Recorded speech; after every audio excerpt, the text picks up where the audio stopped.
shit.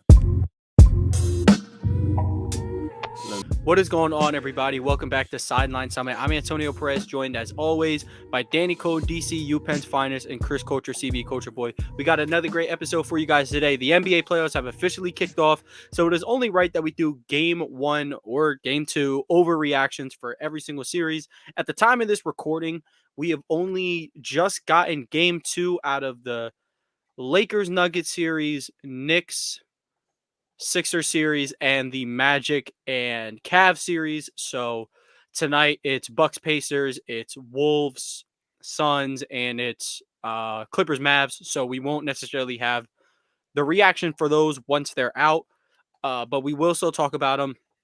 And then tomorrow will be Boston and Miami, and then not really sure off the top of my head, but we'll discuss it all. We'll discuss it all. Yes. And before we get, of course, into any of that, we'll do Summits Plummets. But let me remind y'all, make sure if you're watching this on YouTube, please like, subscribe to the channel. We have hit 250 subscribers, so thank you for that. And then, if you're listening to this on audio platforms, make sure you leave us a 5-star like and review. We'd really appreciate it. But like I said, before we get into anything, we got to start with Summits Plummets, and we'll run it by Danny first. Yeah, my plummet and summit, it's actually going to be kind of correlated. So my summit is that I was cleared to run this week. I progressed. I'm doing like 10th of a mile, walk like 10th, and then work up to a mile, doing 0.2. So that's really huge for me. Step back in the right direction.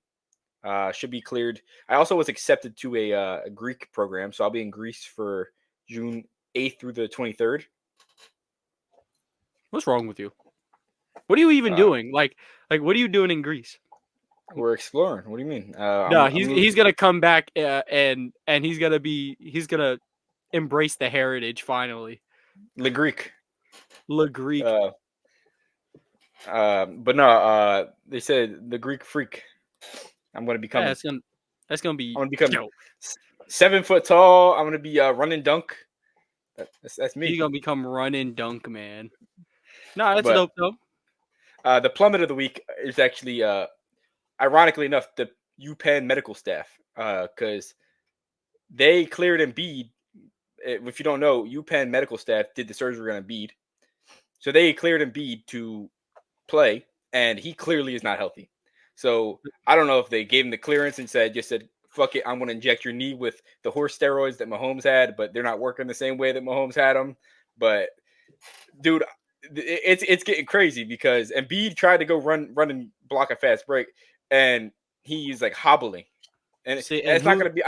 Not to say like he's not healthy. He looked semi-healthy, but I think he might have re-aggravated it or retore it or done something when he had that absurd highlight with the one-handed slam in Game 1. So that if he doesn't get hurt, that's a top 5 moment of his career. Still is, even with him. I'm not gonna lie to you. Does that not sound sad? That is a top 5. That's a top 5 moment in Embiid's career. Mind you, the best moment of his career is a Game 3 buzzer beater against a team led by Spicy Piss. So, Pascal Siakam. That's the best moment of his career. Over OG, come on, man. Over OG. Oh my god. Yo, I'll tell you one thing though. I'll get into my little talk about the Sixers Knicks later. Because Nick Nurse has been there before. He's been down 0-2, going home. Yeah, he also had at the time best player in the world, so it's a little. And he's going against a much better team too, a much better team. He also has a much worse team. That's fair. We'll talk about it later. Here's my point. Temple Health owns Penn Medicine because Temple Health is the official healthcare or hospital, whatever, for the Phillies, and they took care of Bryce. So Temple Health officially runs Philly. Nothing new. I know. They might be taking care of Bryce's kid too because he's on paternity leave right now. Yo, paternity leave's crazy. Why does this team have so much sex? What the fuck? Everyone is a kid on the team. Yeah, even the 23, and even though like Stott, he's like 25. He's a kid too. Yeah, shout out Rothman, shout out Temple Health. They run the tri-state area health game. Chris, if you don't know, both of our mothers work at Rothman Institute, so shout out to them. It's Oh, true. damn, that's raw. Yeah, shout out to y'all. Yep. That's cool as hell. Yeah. They're under obligation to not tell us about like, what athletes they see. So, shout out them. They keep that information private, but they get to see cool people every day. I'm just going to get a job there just for that. But let's go to Chris for Summits and Plummets. Enough about Philadelphia health. I would say my summit. I was able to watch some of the Dogs Academy that Kelsey Plum does, with Under Armour, and it was cool to see that. As y'all know, I'm a big girls basketball fan, but just seeing some of the girls that are going to be like the next focus of next year, with it being more widespread, with not just Caitlin Clark and Angel Reese and that coverage, being more widespread. It's a lot of good hoopers out there, so it was really cool to just see them and see a lot of the open runs like. Kelsey was playing like she was playing in a WNBA game, and they were kind of hanging around. So it was cool just to kind of see that. So I would say that's my my summit. My plummet is double summit. The rest of the world is starting to see exactly what I've been seeing about certain people on a purple and gold basketball team. So I'm happy I'm not in the minority anymore about seeing certain players redacted Hatchimura, redacted Prince, certain coaches like redacted pockets, just certain people that people are starting to finally see where I was coming from. So I'm thankful for that. So thank y'all for that. So 2 summits. Rui Hachimura is a good basketball player. Him and Cam Red is top 2. We're going down this hill. Let's just die. The agendas are just going to waste, man. But what are you doing, son? Oh. Anyway, about the Kelsey Plum dog program. Kelsey Plum put out a borderline release statement that I'm pretty sure is just over a breakup. Which, hey, however you want to deal with that, that's up to her. But literally put out a Bible verse at a press release over what just seems to be a breakup with Darren Waller. That was pretty weird. And Darren Waller's retiring over losing her. He retiring over the cooch. That is whoa. Y'all, you remember the PNB Rock song "Hanging Up My Jersey"? He took it crazy to heart. That's insane. Yeah, that's so fun. I have a funny story about that song. Unfortunately, I think Danny, but Darren Waller should have hung his jersey up a long time ago. Sadly, yes. When he was healthy, that dude was a dog, but that brother should be flipping burgers now. Dude, I don't think he's been relevant for the last 3-4 years, man. It's unfortunate. Dude stinks. Yeah, he's buns. Like the last time Waller was good, Zach Ertz was an Eagle. Remember that. Oh man, Zach Ertz, what a fall from grace. But I guess I gotta do my summits and plummets. I'll try to keep it away from basketball because we're gonna be talking a lot about that. Summit is the draft is coming up. Can't wait. We're gonna try to sneak in our final mock draft. At some point, it's gonna be a special. Gonna happen. But yes, what we think is going to happen, not what we would do, because what we would do, I might not have Jaden Daniels going in the first round, but what we think would happen, that will be what it is. Hopefully, we'll get that out. Get that to y'all tomorrow night or day of the draft, just so y'all can check it out. So that's gonna be hype. I'm excited for the draft. Caleb Williams will officially be a Chicago Bear if he wasn't already officially a Chicago Bear since I don't know last year, but. It's been a long time coming. And then I guess I'll go double summit and we'll go even further from basketball. Drake not only officially dropped the push-ups diss, he came out with a tailor-made freestyle that was pretty good. It was very polarizing. A lot of people didn't like the use of AI. I thought it was pretty good. I thought he did a really good job on his last verse on Kendrick. What a lot of people aren't seeming to understand, it's like, oh, well, Drake, why are you rushing him to make a diss track? We had to wait 2 weeks from you. Well, Drake caught an insane stray. That's why. Like, it's just like, whoa, like, when someone starts it, yeah, there is a time limit. Drake did take a little long, I think, in my opinion, but it's also like, okay, Kendrick, you started it, so you should also have something as backup once he responds. And it's also apparently he's been sitting on a diss track for like 4 years, so it's like, where's it at? But yeah, great stuff for the music game. Can't wait to hear Kendrick's response. As I'm gonna be biased this entire time. I am a Drake fan, but like I enjoy Kendrick's stuff to a certain extent. Um, both him and Cole do have some records that make for great lullabies. So make for some great Z's, some great melatonin. But it's part of their game. I know that's not everyone's cup of tea, but for some people, it's their stuff. So I can't knock other people's taste necessarily. But without further ado, let's get into these game one overreactions. What conference would y'all like to start in? No, let's start in the West. I feel like we start in the West with everything. So, game one overreaction to Thunder versus Pelicans. I think the game one overreaction is that the Thunder are cooked. Because a lot of people were like, "Oh wow, like the Thunder, like they have these inexperienced players. They kept it close. Like how are you letting the Zionless Pels keep it close?" I think the Pelicans are like the Knicks of the West. They're a gritty team. They got a bunch of depth players. They have a star or two, like, but not like these superstar tiers. It's like a B tier superstar, and they're just gonna play you tight. And the Knicks would be the 3 seed in the East if with the record they have right now. So you mean the Pelicans? The Pelicans.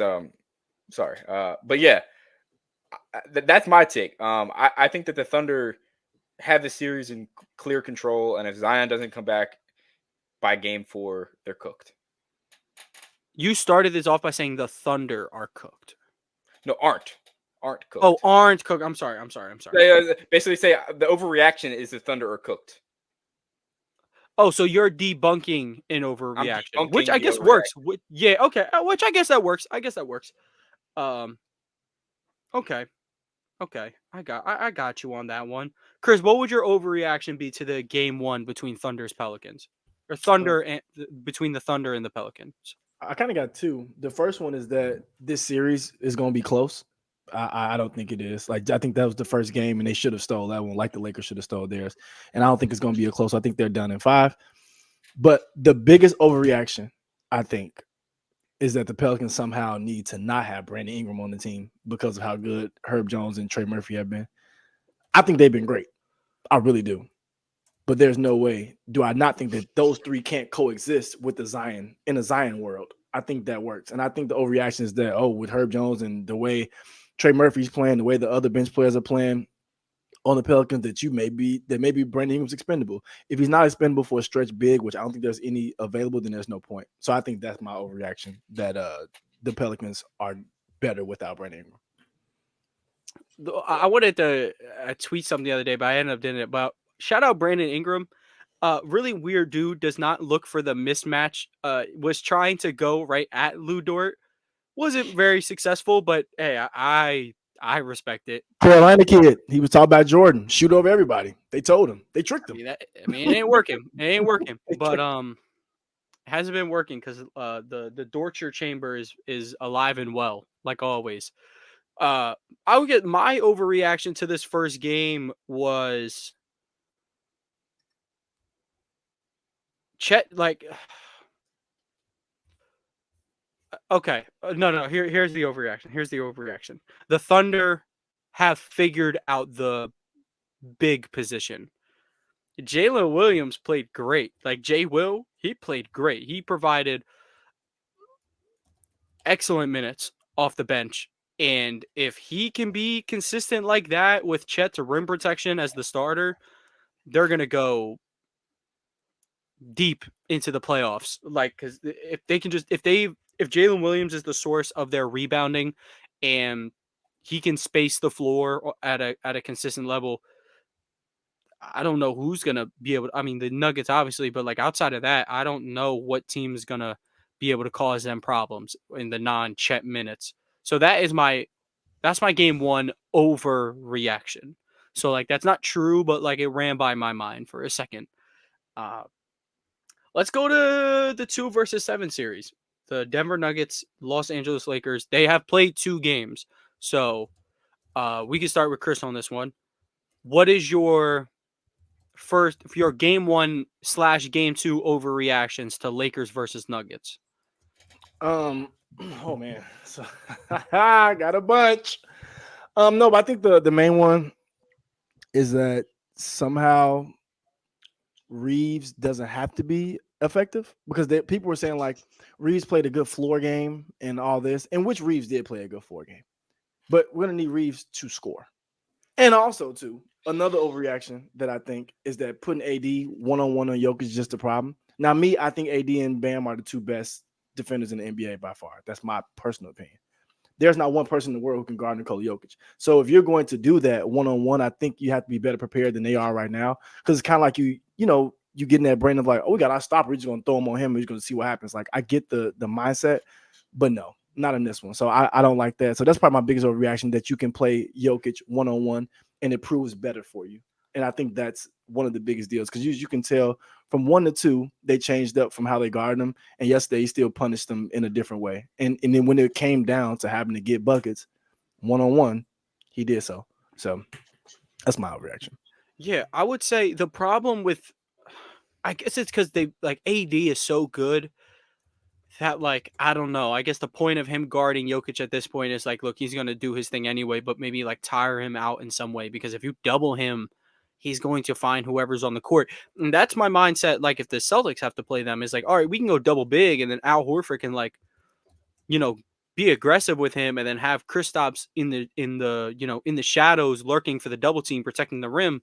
But he's just gonna find the open man. So I guess if LeBron can find an adjustment to that, then hey, we'll send to a Jokic, and then LeBron has to figure out an adjustment to uh whoever the open shooter is, maybe try to split 2 open shooters and just, react off that, and just really gonna have to be on point with the rotations. So that's a W overreaction. That eight is the overreaction AD can't guard him alone. Yeah, I think the overreaction is that AD can guard him alone, and that's okay. And coming from that, and y'all know how much AD fan I am, bro. That period. But at the end of the day, bro, the way they were doing it the first game worked way better. Just D'Lo didn't make the shots. If D'Lo made the same shots he made yesterday, they win that game. They win game 1 by 8. Easy, in my opinion. You change up the way you play him second game, D'Lo gets hot. It's kind of negated because now, bro. And if y'all seen one-on-one versus Rui Hachimura, and this is not even like a dig at Rui. I'm not a Rui fan, but like let's be for real, bro. Like let's be for real. That happened for. You remember the tweet? He was like, if I was the Nuggets, I would treat this like a loss. It seems like the Lakers have found something with Rui Hachimura on Jokic. I'm like, are you serious? Like, there's not a soul in the NBA who's guarding Nikola Jokic. Like, what are we talking about? Was it Colin Cowherd's account? No, it was like some random Lakers fan last year. I'm pretty sure. I was wondering because I think Colin Cowherd has been hacked. He said KD's irrelevant now. I want him. Kevin Durant will never be irrelevant. I want him drug tested. Who has more like credentials right now? Colin Cowherd or CTESPN? I'm going with Cowherd, unfortunately, but CTESPN, they've been breaking the news. Nah, CTESPN, they be on the Jersey news. But the Jersey news have been breaking. They've been broken in. Nah, they on that weird stuff over there. So, but Colin Cowherd, he's actually there's been times where I can't reveal my sources, but this will happen, and it's happened, and he's so hit or miss. Like he has some really, really good takes that I agree with, and then he just has some that are just that come out of like that old man boomer type of thing, like the backwards hat thing. Danny knows what I'm talking about. Like I think he said Baker Mayfield will be a bad quarterback because he wears his hat backwards. Like Baker's not great, but I don't think it has anything to do with his hats. Danny, what was your game 1/game 2 overreaction to LA and Denver? My game 2 overreaction is that the series is over. And I think that this is not true at all. I think it's going back to LA and that the Lakers have proven it close, but I still think that the Nuggets win this series, and we have to do our picks and adjustments, right? Save your switch ups for later. We'll talk Switch about ups your for switch later. ups. Yeah, I didn't know if it was I knew that would be your number one switch up. Don't worry. but no, there's no switch up for me actually, but that's for Okay. later. I think that the Lakers still have the more talented team. To be quite honest. Okay, that's a take. I think Sure. Chris agrees with me. The Lakers are the more talented team. Yep. 1000%. The Lakers are more talented than the Nuggets, but this is where the problem is. After AD and LeBron and Murray, Jokic, because you can go Jokic, AD, Bron in that series, right? Being more talented does nothing when you're severely outcoached and the talent that you have doesn't know where they fit. So in my opinion, the Nuggets talent they do have damn near is more talented than the Lakers off the strength that Peyton Watson, Christian Braun knew exactly what they're in to do. Gabe Vincent doesn't know sometimes he's going to be sitting in the corner if he's going to be running pick and roll. So that is what messes up the talent that the Lakers actually The roles have. are not defined. And it's because the Nuggets, I think, are more talented because of what they are talented at is just run to perfection. It's again, we bring this up all the time. Steph versus Kyrie. Kyrie is more talented overall, the handles, the ambidextrous ability, but Curry's shooting, along with everything else being decent to good to great, but the shooting is just so out of this world. That's where some people's like, oh, Steph is the most talented player of all time. And then guys like me and Chris were like, we cherish the all-around game that Kyrie has more, but it's more so from like a one-on-one perspective. Like the most talented 5-on-5 basketball player is, in my opinion, LeBron James, just because of he can do everything. But but I get what you mean, Danny, by the point of like what we just talked about. Like maybe like, all right, if we ran like a king of the court hypothetically with the Lakers players and the Nuggets players, the Lakers would probably win, but the way they just fit like a glove, it's like Jokic is just this big puppet master controlling everyone else around him. It's beautiful to see. For sure. Yeah. My overreaction to this, my overreaction to game 1 and game 2. Ooh, I don't even, because I don't want to say, oh, my reaction is the series over. I'm like, well, we didn't even get to game 3. I'm not saying anything's over. Like the series don't start until someone wins on the road. So, okay, I got one. My overreaction is that Austin Reeves is going to cost the Lakers this series. Because think about, all right, so for the first 2 games, AD and LeBron play good. It's like, oh, we need something out of D'Lo. All right, and then you get something out of D'Lo, and you just so barely lose off of a game winner. Where is everyone else at? You're not getting anything from Torian Prince, so don't worry about that. You're not getting anything from Rui Hachimura. Like, AR, where are you at? I know during the regular season, you, for whatever reason, have this magical whistle, the superstar whistle for whatever reason. You're not getting it, man. You gotta make your shots. You gotta finish strong around the rim. You can't rely getting to the free throw line because refs, look, there's only so many superstar calls to go around. You're playing next to LeBron and AD. Those superstar calls are going to get very, very limited. LeBron James for 21 years has struggled with like as much as it seems like he is a good whistle, he does not have a good whistle. He gets fouled every single time he goes to the paint.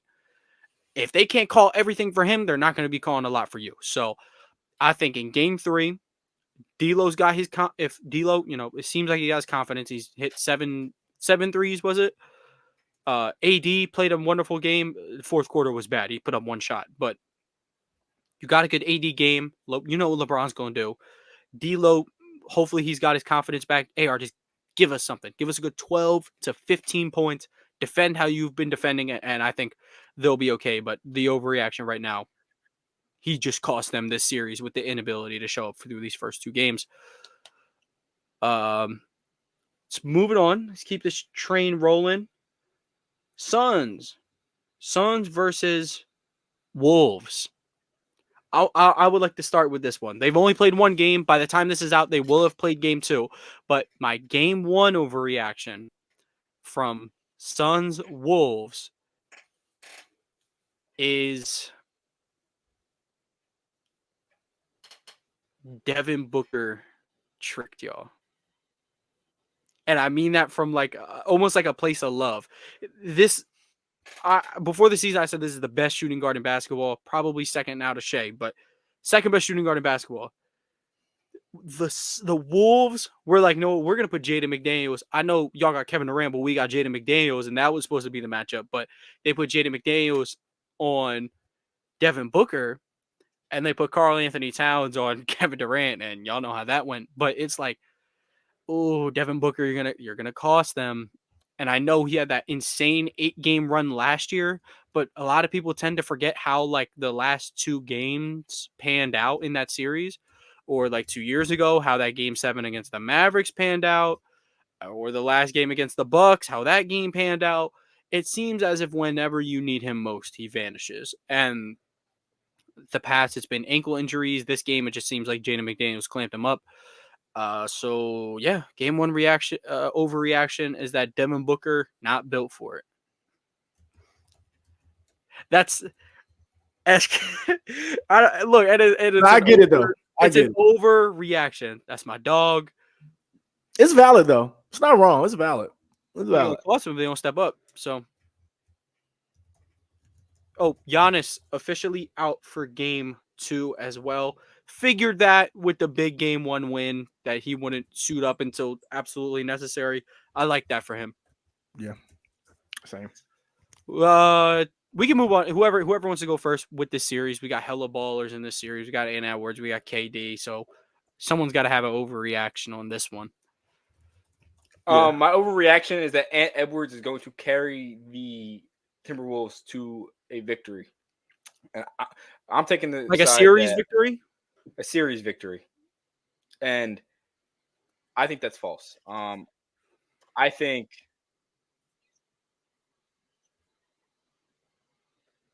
Sorry, series going off. I don't know why. What the heck's going on?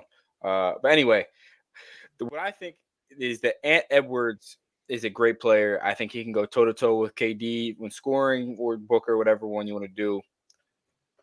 But the real problem is, sorry, it's playing music. What the hell is going on? It happens all the time for me. Don't worry about it. I'm speaking in series, listening in. I don't know what's going on, man. Anyway, yeah, I think that Ant Edwards can go toe to toe with Kevin Durant. I think he can go get bucket for bucket. But I think that he's gotten this like Trae Young villain persona from the media that I just think is kind of false. Yes, they were a high seed and they're going to be battling against a lower seed, but the West is a dogfight. The Lakers are 7 seed for a reason. The Lakers would be a really good seed out in the East. It's just really the narratives that the media paints about Ant Edwards carrying this team. It's a little questionable to me because this is they have a borderline super team assembled around him. Super's team is a little far from the borderline. I don't think they're anywhere close to a super team. Okay, not a super team, but like people underestimate how good people. He got a really, really good team around him. I mean, he doesn't have like a second bona fide star. I mean, Cat's good. Gobert is a really good defender, but like if you combine Cat and Gobert, that is a really good star. But I'll say this: if you want to win a championship, Ant's going to have to put the backpack on. He's going to have to do what he did in game 1. He's going to have to score 30. So to correctly put it, yeah, if they win a championship, it's going to be a generational carry job that we're about to see. He was awesome in game 1, chirping at KD. He said that was his favorite player growing up. KD, he got something for that. KD has some for that. Anyone who's, y'all know him, he's Kevin Durant. He's got some for that. So I can't wait for game 2 tonight. Chris, what's your overreaction from game 1 of the Phoenix Suns versus the Minnesota Timberwolves?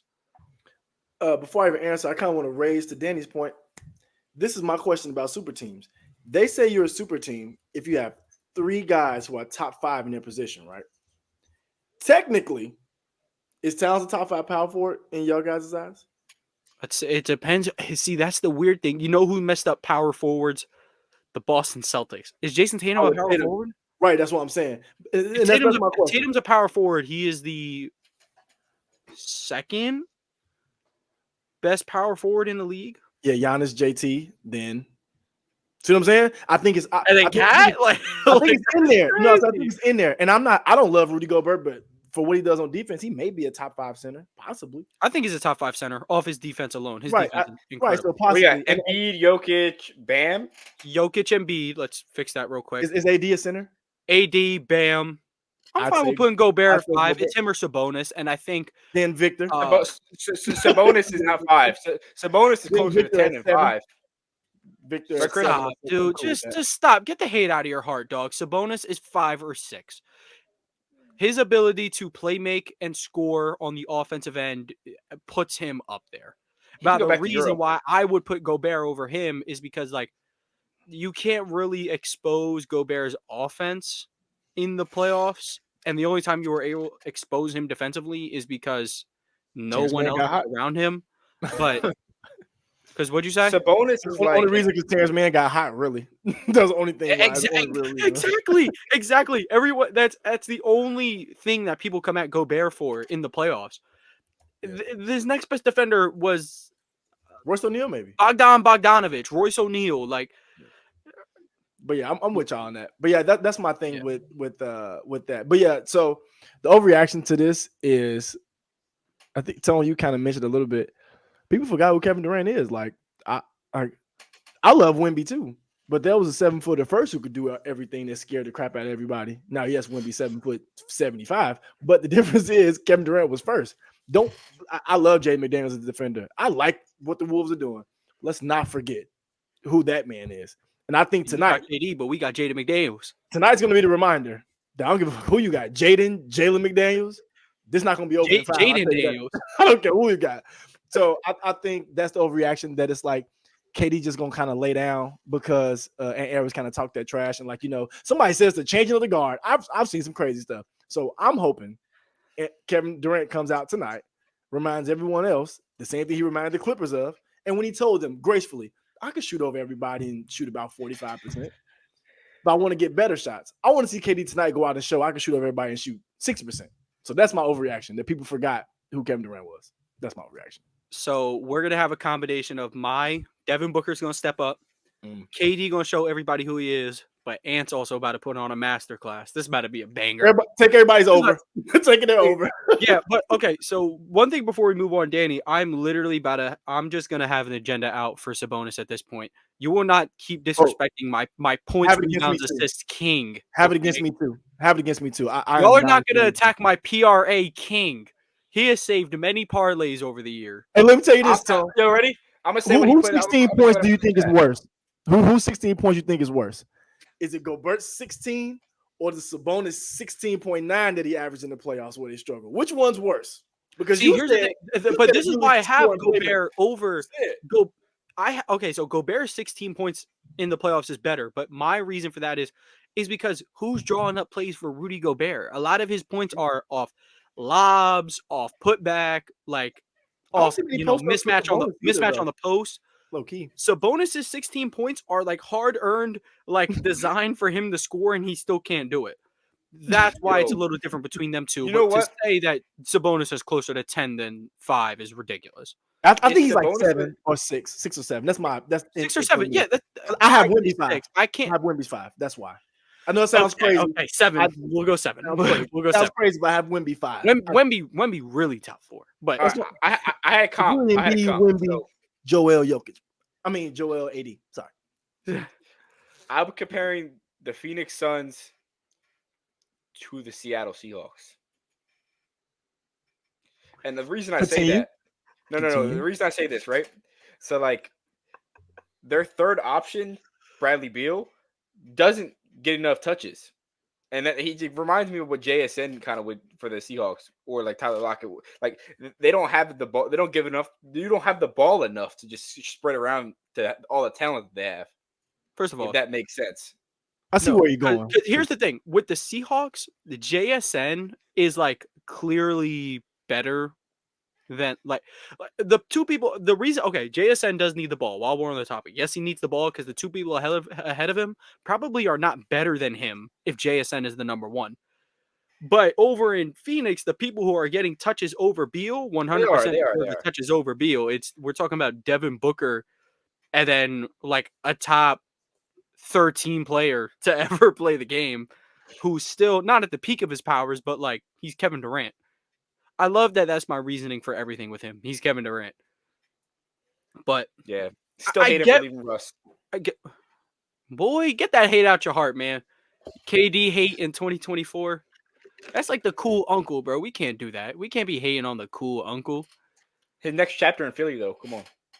No, it ain't. Stop. Y'all getting Paul George. I remember that. Why would he want to go team up with like the most guaranteed non-ring? You know what he does need to do? He needs to replicate that move to Golden State, though. He'd come to Boston. Boy, what the hell? Well, it would be Denver in this scenario, but y'all don't got no money. You say that. Who would they get rid of? Jaylen Brown. The fuck? Like, what you think I was saying? Oh, come on, but like we're not going to give up one of our five. I understand what it takes. Fair. That's fair. That's fair. Yeah, nah. Jaylen Brown. We can move on if you want. Jordan Walsh. Some picks. Jordan Walsh. Come on, man. Jordan Walsh, the new Jaden Springer. Jordan Walsh, the new Jaden Springer, dog. He better than Jaden Springer. Fuck out of here. Respect Jordan Walsh. Respect him. That's what I'm saying. Safe Life Academy alum. I was around that kid. He knows basketball. He baby Tatum, bro. I'm telling you. No, he don't got the hair. He will not be JD Davison. I tell you that. He will not be JD Davison. And JD Davison, nothing's wrong with JD. It's just he can't get on the court because you got Derek White, Drew Holiday, Peyton Pritchard. I mean, it's just rough. And in a matter of 4 years, his J has just not developed. He's just not a good shooter. Yeah, I don't know what the fuck. I don't know why. He be dropping them 30-point triple doubles in the G League, though. You know what it is. The main. He's not better than Mac. He's not better than Mac. Mac McClung. He might be G League Hall of Famer. G League MVP. Literally, he might be the best. Nah, best player to ever grace the G League is Isaiah Thomas or Jonathan. I mean, every time he get brought to the G League, he averaged 40, and people's like, all right, let's call him up. Hamidou Diallo, best G League player. Thunder legend, by the way. All right, let's move on to the last series in the West. Mavericks versus Clippers. I would like to go first on this one. Game 1 overreaction. Zubac, Wilt Chamberlain. Clippers are going to have, or the Mavericks are going to have no adjustment to Zubac this series. What I thought was supposed to be they got Daniel Gafford now along with Lively, and they got Washington, they got bodies, and I'm like, Zubac isn't even going to be a problem, but apparently it is. Kawhi, take your sweet old time, bro, because the Mavericks got no answer for this. If they had a competent coach, I'd maybe trust it, but they have Jason Kidd. So, game 1 overreaction, Zubac, Wilt Chamberlain. That's yeah. Zoo Alcindor. Kareem Abdul-Jabbar. Oh. Yep. All right, man. I can go second one. My game 1 overreaction is that the Clippers are going to run away with the series, and that's the way I've been running it. They're not running away with the series. I think the Mavericks probably played their worst game aside from Luka. Like all of their Mavericks did not show out how the Mavericks were when they play their best ball, and when Luka, I truly don't trust the Clippers defensively without Kawhi if he remains the way he is, or I just don't trust the Clippers to get it done against Luka. I think I have more faith in Luka's offense than I do the Clippers locking this team up and Kyrie. because Luka unlocked like I've been preaching all season. Luka unlocked Kyrie to a new dimension. Boy, And Kyrie been doing this since he was 19 years old. He didn't unlock shit. I'm not saying that, but I'm saying they're a perfect pairing. You just said that. What? It's a perfect pairing. Same way that it was when he. So was that doesn't mean LeBron. he unlocked them. It's just a perfect pairing. He re-unlocked him because Kyrie's magical skills were locked up. Re-unlocked him. He just 2 years prior, not even 2 years, not even 2 full calendar years prior, he averaged 25 points per game on 50, 40, 90. What the hell are you talking about? He been like this. He just posted a controversial book. He been the same. This dude's been here for a minute. Get out of here. White savior ass logic. Can't believe you. See, you are officially banned from Kai fan club. I love Kyrie Irving. I was just You're saying, banned. Luka's you're a banned perfect for life. pairing. You're banned. You just said Luka saved him. May I raise you, Danny? Like some Midwest, like God comic strip or something. Danny, can I raise you to a point of the point that Luka was unlocked by Kyrie, and I'll tell you why. Talk to him. That's fine. I'll tell you why, Danny. But what you said, I think, is the most valid. They are a perfect pairing. I think so. But I think the fact that Luka had a person he legitimately can trust, proven that can go do it on his own. He's gotten off the ball a lot more and stopped playing so much dribble, depend on me. So I think that's unlocked Luka's off ball shooting, spot up shooting has been a lot better this year. He's done a lot better stuff. So I think Kai unlocked Luka too. But I think he unlocked him just because they're a perfect pairing. But to get to my overreaction, people think James Harden has turned back the clock. No, my people. No. Sorry. Game 1 Harden is special. That's what I'm about to say. Game 1 Harden. Ask Danny. Ask any Sixers fan. Game 1 Harden. Oh, yeah. Ask him. Game 1 Harden might be better than Michael Jordan. He just might be. But I tell you this. That won't happen again. It won't happen again. Not like that. It will not happen in game again. 6. Not in game 6. Not in game 7. Not in game 5. He might drop 40. He'll drop 40 in game 4. But he's not dropping it ever again. 40. He dropped 40 in two games that series, and he finished averaging 21 points per game. 21. I'm about to say, yeah. Ridiculous work, bro. That's what I'm saying. So I think how is that possible? Well, he's also the only reason y'all made Game 7. So let's So I think James is not going to replicate this performance. So I think this series is going to be way closer than a lot of people think. Just off the strength of that. I think that game and Zubac playing like Kareem, I think it's kind of threw people off a little bit. But I think this next game is going to be more like the fourth quarter was, just more closer back and forth. Whether Kawhi plays or not, I think it'll be like that. So I think that's overreaction that James kind of just sealed the series in that first game. He's going to continue his play like that, and I just don't think that's going to happen. Yeah, man, I will say this: they got James Harden, but we got Nico Batum. Nico Batum's better. Nico Batum, we won that trade solely off getting Nico Batum. I don't think no one's won the trade yet. Depends who wins the chip. We had the Nico Batum. Neither of you will, but neither will. So I don't know if anyone wins the trade. It's like a win-win. I mean, the Clippers have had like the highest of highs with Harden so far. Yeah, they had some lows. I wouldn't necessarily pin that on James Harden though. But I can see why you think that, though. Even though, who'd you trade for? Covington, who doesn't play. Morris, who's not on the team anymore. And Nico, who's been good. Who's been, of course, we got Buddy from Morris. That doesn't count. That's not the trade, though. That don't count. I know. Get out of here. That's why I always hate when people look back at oh, look, the Celtics. Well, the Celtics, they did fleece the Nets at the time. Don't get me wrong. Those picks were insanely valuable, but it's like, oh, they ended up trading this, and that for Jason Tatum, Jaylen Brown. And I'm like, it doesn't really work like that, though, because the chips just fell insanely well for those picks. They were going to be good, but top 3, that's ridiculous. Jaylen Brown, Jason Tatum, back-to-back drafts is insane. I saw something that was the Thunder turned a second-round pick into Shai Gilgeous-Alexander and built a super team around them. I was like, it doesn't. Yeah, it doesn't work like that, man. It goes into the drafting. It goes into the player development. I hate shit like that. Let's move on to the East, though. Celtics versus Heat. Game 1 overreaction. Celtics lock the fuck in. 30-point lead, decimated to just, 14 or so? Or the final score was 20. It got as low as 14, though, I believe. Play more serious. Jason Tatum, you had a triple-double. You shot incredibly inefficient. Please stop shooting threes. They can't guard you down there. Because Bam has to respect KP. He cannot just sit at the rim. You won't get 2020 PTSD anymore. Bam's not going to send that shit to the 5th row. Bam won't be in the paint. He just got to drive. He just has to drive. Just please stop shooting. And on top of that, just lock in late game. Like, y'all three stop falling, and then you stop playing defense. It's ridiculous. This series better be over in 4. Or I'm going to be pissed. This Miami team cannot hang with y'all, especially with the injuries. Even with the injuries, they shouldn't be able to hang with y'all.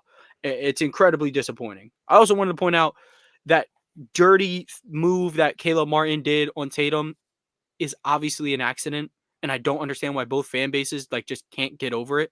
Tatum popped up and walked away. He also mugged Tyler Hero for the ball and shot his free throws, but they got up and walked away. Jaylen Brown, I respect him sticking up for his teammate, and Caleb Martin, you got to stick up for yourself as well. But it's just not that big of a deal. I just cannot stand these two fan bases at all. I don't know if I can stand any fan base, but yeah, game 1 overreaction. Celtics need to lock in. I respect it. Yeah, my game 1 overreaction is that the Heat are alive. After that comeback, no, the Heat are done. The Heat are cooked. I would say that was a pretty good overreaction in my opinion. Maybe this is not an overreaction. Maybe this is how I feel. Maybe I'm projecting. The Heat without Jimmy Butler have 0 chance. Tyler Hero, it's a good second option, not first. He ain't even that. I don't even know if Terry's gonna play. Could you imagine missing out on Damian Lillard because you are committed to Caleb Martin and Tyler Hero? Could you? I understand Tyler, and especially because the fruits of thought have panned out. Maxey's arguably better than Damian Lillard now, but I said arguably. I'm not going to pick a side on that one. But could you just imagine? That's ridiculous. Well, I'll tell you one thing though. I don't think that they were not willing to part with him and Duncan Robinson and those guys. I think that they didn't want. I don't think the Blazers wanted them. The Blazers just didn't want to do business. There were better trade packages out there. And it's hard to redirect those guards too. Even if you want to redirect them in a different trade, it's hard because everybody already has guards already. They're already paying big money too. And they got Drew Holiday, which ended up getting them Rob Will, ended up getting them Malcolm Brogdon, good vet piece. Is Rob Will, Malcolm Brogdon a better package than I guess for the team that Portland has, yes, because could you imagine a defensive backcourt of Anthony Simons and Tyler Hero? Yo, side note, how the hell does Portland have a team but Pittsburgh doesn't? Like a basketball team? Portland, Oregon has a team, but Pittsburgh they represent doesn't. The whole state. The Portland loves basketball. I get that, but no, Pittsburgh deserves a basketball team, and they need to be the next team. We'll get there. Unfortunately, you will have to wait probably another 100 years because they're 100% giving us Seattle and Las Vegas. But I heard they could do four at once, which would be interesting. They did 4. I think the league is ready for an expansion of 4. I mean, you got Peyton. Hell yeah. Yes. When Peyton Pritchard plays, he drops the 30-point triple-double. It's not to say that's who he would be, but he would be 16, 5, and 8 on an expansion team, 100%.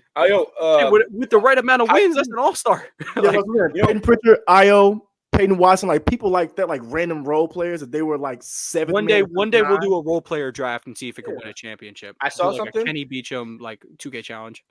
The Philly as a whole is the largest city by population without a second baseball team, football team, or without 2 teams. That makes sense. I think that makes sense. They're saying Philly and Houston could be candidates for a second team.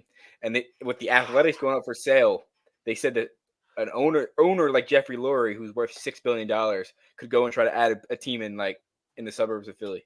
I would love it. I'm sorry if you tried to bring a second sports team of any variety to Philadelphia.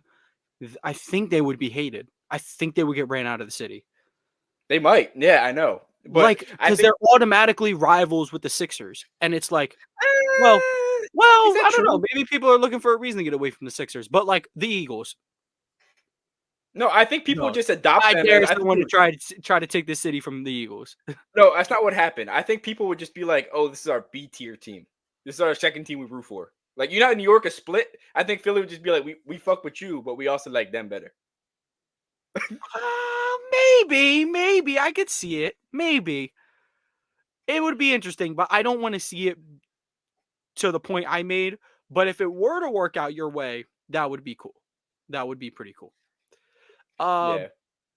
Chris, did you? Sorry, get back on point. Chris, did you have an overreaction to Celtics Heat game 1? Yeah, it's light though. One of my friends is a really good Heat fan, and I follow a bunch of Heat fans. Funny enough, they think it's just time to get like experience for the young guys, and I think it's more detrimental than that. I don't think they had a chance with Jimmy. Honestly, that's my personal opinion. I don't think they had a chance regardless. But it's just another wasted year in like playoff time. Like Jimmy's gonna come back a year older. Bam's gonna be a year. Not saying Bam's 29 or 30 yet, but he's gonna be a year. Everybody's gonna be a year older. All your players are going to be a year older. You can keep depending on your farm system because it has shown to do really, really well. It's damn near like a baseball farm system over there. Like the way they get players ready to play, and you can keep depending on that. But at the same time, you're just a year older. And you're just another year wasted, in my opinion. So, even though I think experience is always valuable, I think it's more detrimental than that because you don't have cap money in the summer. You don't really have anything to really improve outside of another late draft pick because you end up scraping into the playoffs. It's just, I don't know, I feel like it's kind of like a lost year. So, yeah. I feel that. I think they need to get their ass whooped though. They need to get their teeth kicked in. So it's like, we can't cruise regular season. And just for the record, they don't do that all the time. Like last year, they were the 8th seed. That was more so to injury. But the year before that, they were the number 1 seed. When they lost to Boston in the Eastern Conference Finals, they were the number 1 seed. It's not like they cruise regular season. That's not like something they were doing for a long time. It's just the last 2 years, they took it a little light, and they got away with it last year, so they thought they could do it again. Just for them, they need to get their teeth kicked in just so they can move forward, just so they can find a clear direction of how to actually win the championship. Yeah, on top of that, I want to speak to that Tatum and Caleb Martin thing. I don't know if y'all seen when Caleb fouled him on a 3, like Tatum was like, "You good?" Like literally, it was obvious it was an accident. Somebody, because you know when when Caleb Martin ran into Tatum, it was clearly a push in the back, like not a big push, but he tripped into him. And then when Caleb Martin fouled him on the 3, maybe 4 possessions later, like you could tell they had a moment where it's like obviously it's just playoff basketball. Jaylen Brown's just trying to be tough because he has braids now. Yeah, and then another thing, there was you know what I'm talking. The dude who does like the leaked audio stuff, like he reads. Yeah. He posted one, and it was like Tatum telling Jaime like you gonna cry, but it looks like he said, "Are you good? Like, are you okay?" Because Tatum's not really the. He definitely said, "Are you good?" Dude just put on the screen, "Are you gonna cry?" He definitely said, "Are you good?" He said, "You good?" That's what he said. Yeah, like Jaime was clearly pissed, and Tatum was like, "Are you good?" Like, honestly, I feel like Tatum actually only gets like that with the stars. Like earlier in the year, he was shit talking Anthony Edwards. Anthony Edwards got the better of him that night, but he goes at it with the stars. But he doesn't really, and he doesn't really. People, a lot of Heat fans, like, oh, he wants to act tough because like Jimmy's not around. Jimmy never acted tough towards him either. Like those two genuinely respect each other.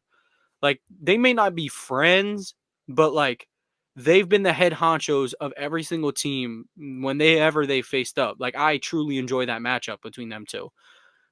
I'm talking myself into missing Jimmy Butler. I can't believe it. Let's move on. Sixers Knicks. Danny.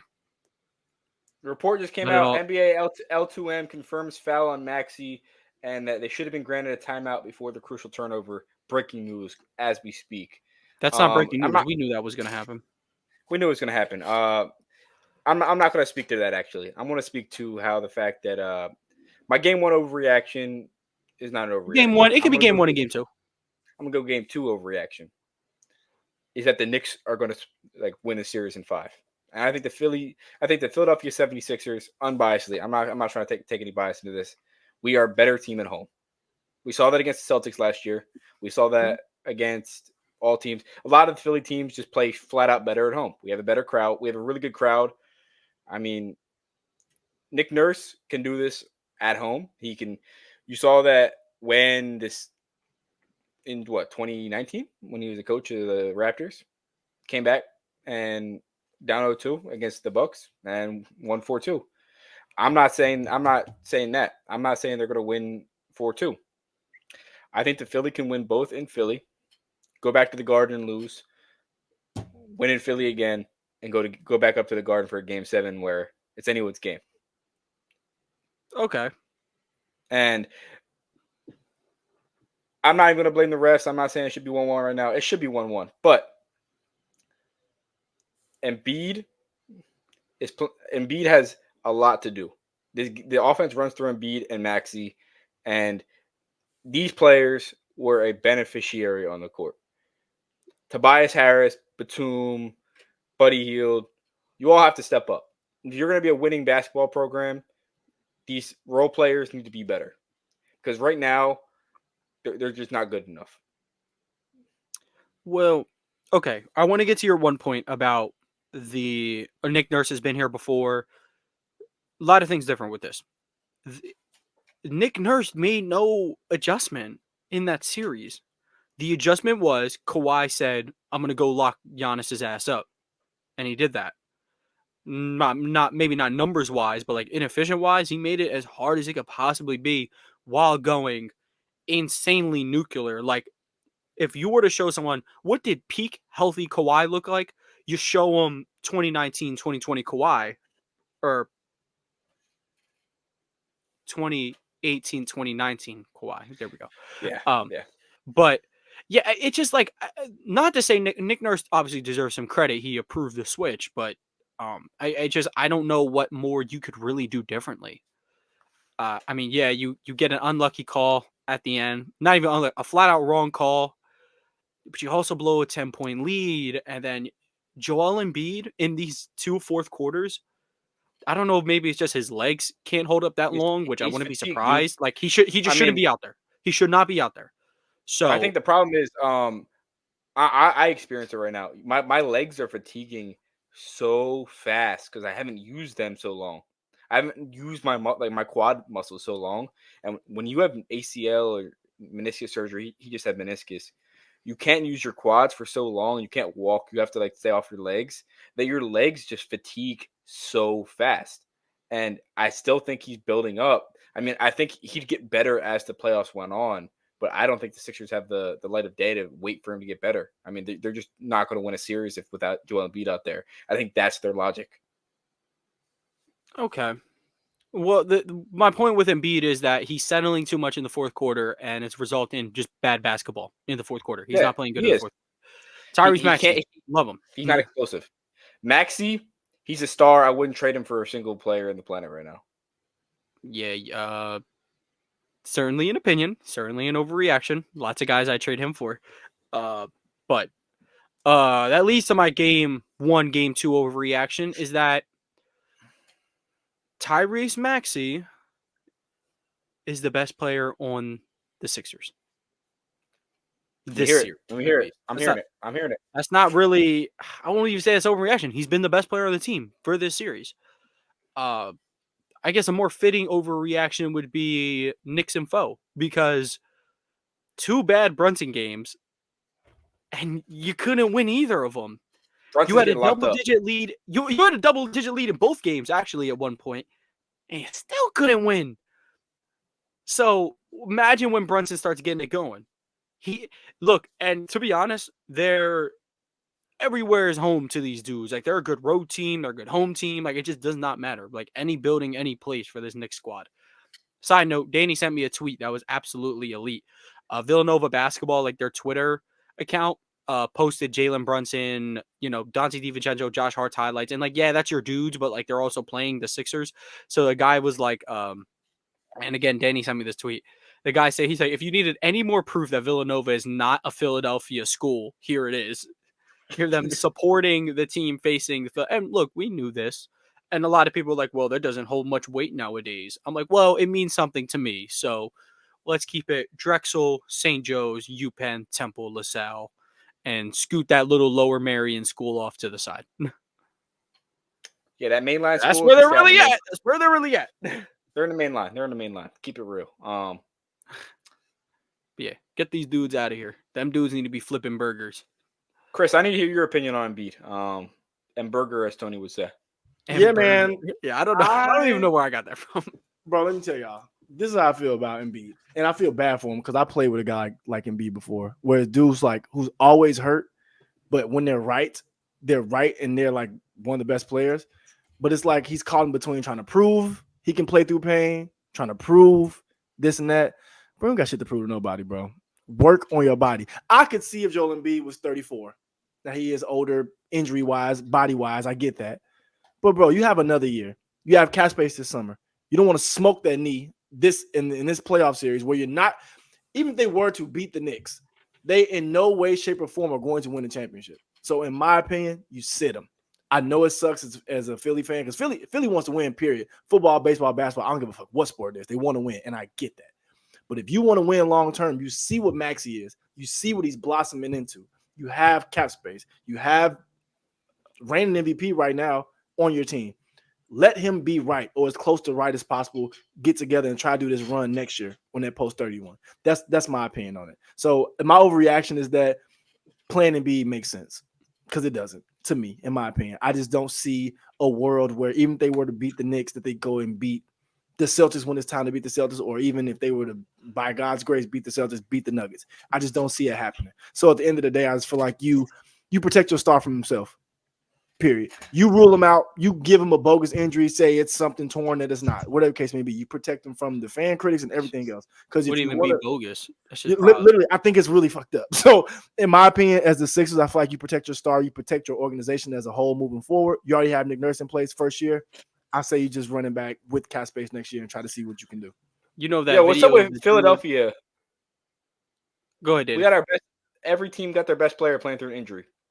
Philly said Harper playing through the elbow. Jalen Hurts was playing through a knee injury last year. I wouldn't say Harper was playing through the elbow. He returned at the correct time. No, before that, when the postseason run, he had his elbow torn. That's why he had to Well, yeah, but he didn't. But it's you're able to hit with that. You're able to, but it's still playing through it. It's like, oh yeah, well he was a monster, so it's like, was he even really hurt? That dude went insane in 2022. That's fair, but like Harper, you will be remembered, son. Hurts might have tore his meniscus in this past year. He might just be made out of like. Yeah, you could tell something was up with his run game. Like the pass game, a lot of his interceptions were his fault, some were unlucky, but I would say most were his fault. But the run game was clearly not there, and it took away a complete dimension of the offense. But y'all know the video of the dude who picks up the chicken wing, flicks it once like this, and all the chicken falls off of it. Yeah, bro. If someone was strong enough to do that to Embiid's leg, that's exactly what would happen. He would just go like this. It all fall off, bro. Yeah, that's just a turkey leg right now, bro. That is a turkey leg. It sucks, man. It sucks, man. It sucks as a hooper. No, he's got heart. And that's what it is. That's what it is. Got heart, man. It means I hate that. I hate that because you know why? Gilbert Arenas said this. He has heart right now. When they lose 4-1, Embiid should have been out there anyway. It was blah, blah, blah, blah, blah, blah, blah. You know, the narrative is going to change. So in my opinion, just save yourself the narrative. Go sit down, bro. No, I'll say this. I don't think he should play for his benefit, but 45% Joel Embiid is still probably the best player on the court. So like any version of him you can throw out there, he's the best player on the court. So like he's not derailing his team. Unlike last year in Boston, where like there were points where he was legit costing his team with how hurt he was. Like Game 7, Jason Tatum was picking on him. Like Joel Embiid getting picked on. That doesn't even sound right. That's how not right he was. I still hold that against him, though. He was out there, so I still am going to pick on him as well. You were out there. I got heart. You got heart. I'm going to pick on you, though. So let's make these last two fast so we can move on. Game 1 overreactions to Bucks Pacers. Mine? My overreaction is the Pacers are alive. No, they're cooked. The Giannis, he's gonna. It doesn't matter if he's there. But the one thing I will say, Damian Lillard, 0 points in the second half. Cooked a lot of people's parlays. Unfortunate. Didn't need him, unfortunately. But yeah, my overreaction is that, like, hey, do we even need Giannis? Can we just let him chill until we get Knicks round 2?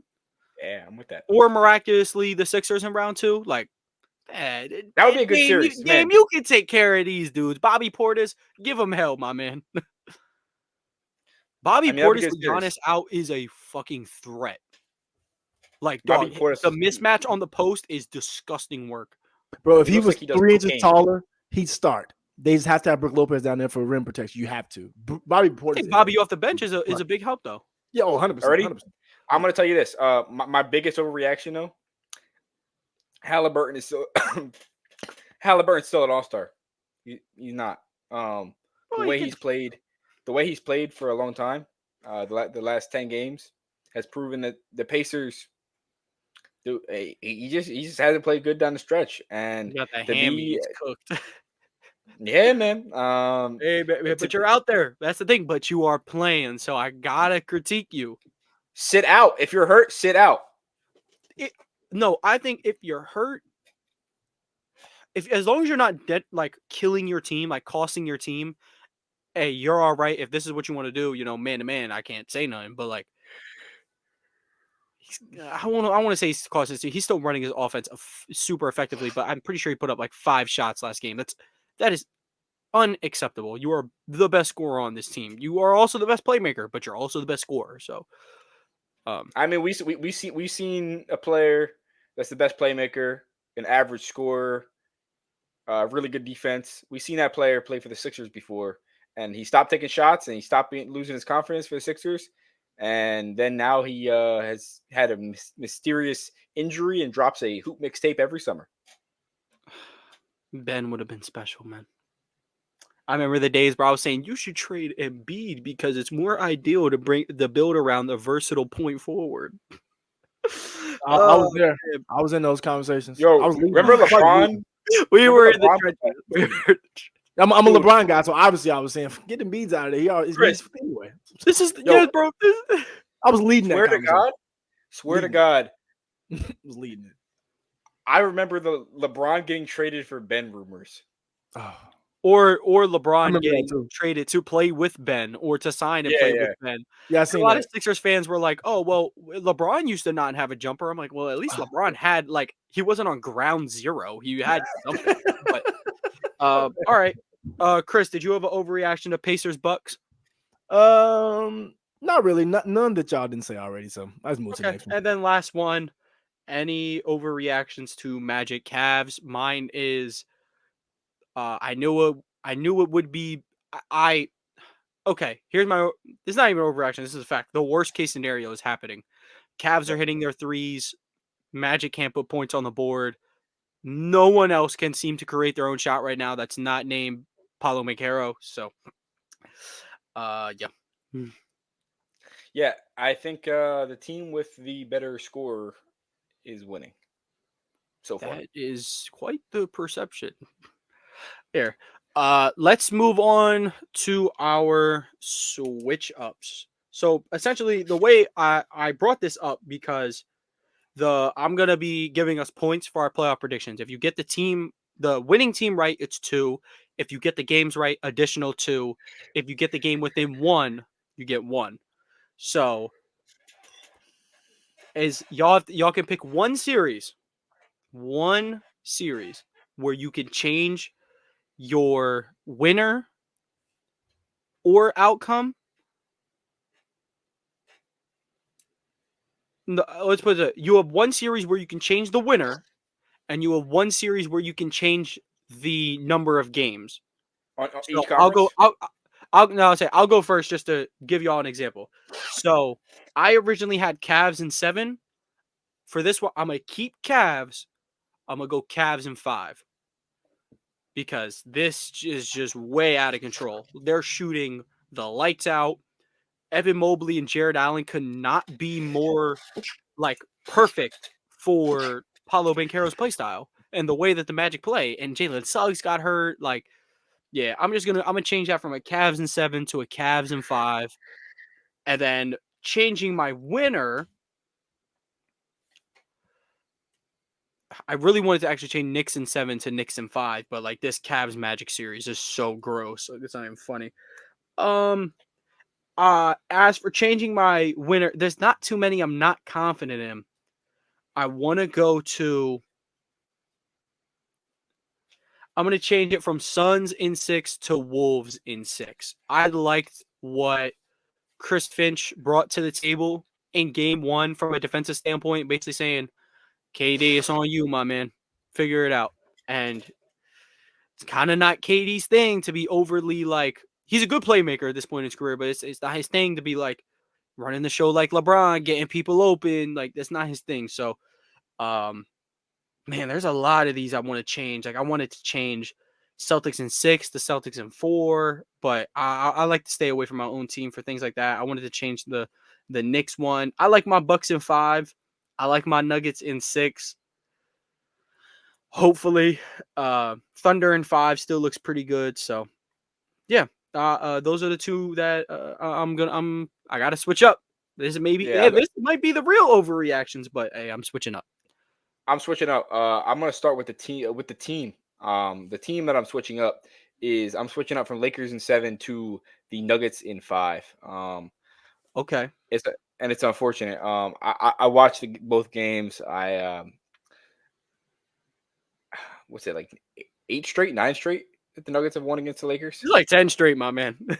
Yeah, it seems like AD is this perfect match for Jokic. Like he's defense, he can get up on him, and he like it makes it hard. But it seems like the Lakers just don't have every time the Lakers have a little ounce of hope, the Nuggets just respond with dagger, or they respond with robots. Punch back. There's automated responses, and it's unfortunate for the Lakers. And I really hope LeBron can prove me wrong here, but if things continue the way they are, LeBron's only going to get a game or 2 max. Yeah. And Chris, I'm sorry to tell you that, because you're probably gonna. And then the game switch up that I'm going to switch up is remind me. I can read down your picks if you like. Read down my picks. So you have Thunder in 6. We just changed the Nuggets series. Yeah, Suns I'm in 7. I'm going to change the Thunder. You sure you don't want to hear me out? Yeah, we got Suns in 7, Mavs in 6, Celtics in 5, Sixers in 7, Bucks in 6, Magic in 7. I'm taking the Thunder in 5. Okay. Just changing it from 6 to 5. So you're trying to go for 2 points instead of the extra 1. Yeah. Gotcha. I think the Thunder can win 5. All right. That's dope. I like that. Not overly aggressive. Just trying to gain an extra point on that one. And we'll go to Chris. Chris, do you want me to read off your picks? Gotcha. Okay. We have Thunder in 6, Lakers in 7, Suns in 7, Mavs in 6, Celtics in 5, Knicks in 6, Bucks in 7, Magic in 7. Well, I do want to change that Bucks pick, obviously. What was I thinking? Obviously. But I'm not changing it too much. I would change it to Bucks in 6. I don't think it goes to extra 7 games, so I'd go Bucks in 6. Yeah, because you'll get the 2 points, and then if it can get extended to 5, you'll get the 1, and then obviously if it's 6, you get the extra 2. So yeah, and then got it. The other one is I can change the outcome, right? Yeah. Again, you don't have to if you don't want to. Just to clarify, if y'all do not want to flop anywhere, you don't have to. But I think some series are telling on themselves. So yeah, and this might be a surprise, but I want to change my Mavs pick. You're going from Mavs to Clippers? Yeah. Are you staying? Yes. Are you staying Clippers in 6? Indeed, I am. Okay. I think the Mavs get 2 games. I think they get 2 games. I'm not sure which 2 they get. I think they get 2 though. But losing that first one was rough, especially no Kawhi, and Kawhi only gets healthier as the series goes on. I'm not a big Kawhi fan, but I mean everybody loves him, so it only gets better as the season goes on. So yeah, I changed it to Clippers in 6. All right, so our updated stuff. Danny went from Thunder in 6 to 5, and he went from Lakers in 7 to Nuggets in 5. Chris changed from Mavs in 6 to Clippers in 6, and then Bucks in 7 to Bucks in 6. Nothing too aggressive. I changed from Cavs in 7 to Cavs in 5, and then Suns in 6 to Wolves in 6. So Danny has the farthest like switch up, which I understand. That's a good one to probably switch up on, even though I might have advised him to maybe change that Sixers one. But I wish I could have. I'll get 2 for the Knicks one. I know it, but it's going to be in 7. I think it's going to be over way faster than that, and not on the strength that like the Knicks just own them. It's just like they're so good in the clutch, man. They're so good. They always have an answer. And Josh Hart, I love Josh Hart. I don't want to see him in the Eastern Conference Finals, dude. He's gonna be so annoying. But dude, okay. the Knicks will not beat the Bucks. Healthy, honest, rolls past the Knicks. I disagree. Actually, Yeah, I do too. Cross that bridge when we get there. Let's talk about just real quick before we wrap up our favorite series so far. What's been entertaining? Whether it could be one that's already 2 games in, 1 game in. I'm sorry, but my favorite series is Sixers Knicks. It's a cold-blooded rivalry. The Knicks are shouting, "Fuck you, Embiid!" Out. It's gonna get bloody in Philly, man. It's gonna get chippy. Yeah, I agree. I love this series so far. I told you this is a nightmare matchup for me. I absolutely hated matching up with the Knicks. I wish the Magic would have lost, and we could have saw the Bucks in round 1. I would have rather saw the Bucks without Giannis for a couple games than I don't see even the know Knicks. what that looks like, brother. That it got dark. Hey, Chris, are you also on the Knicks Sixers bandwagon? No. But well, no, I'm not saying no today. Yes, I think that is the most entertaining series so far. Also, my favorite series is the Magic Cavs. That's for a couple reasons. I'm a big fan of a couple people on both teams. Y'all know I'm a P5 fan club. My tweet show from 2019. Y'all can go back and see it. Bro. But at the end of the day, I think I'm the CEO. You know what I'm saying?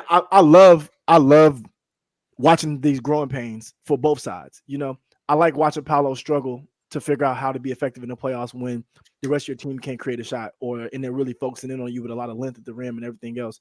I like seeing Garland and Mitchell figuring out a way to work together on the court. Same with Mobley and Allen. You know, I just like seeing these young teams that have their best players are all under 28 years old. I think Domin's 26, something like that. And I like seeing them figure it out on the way. I see Franz had a way better game in game 2 than he did game 1.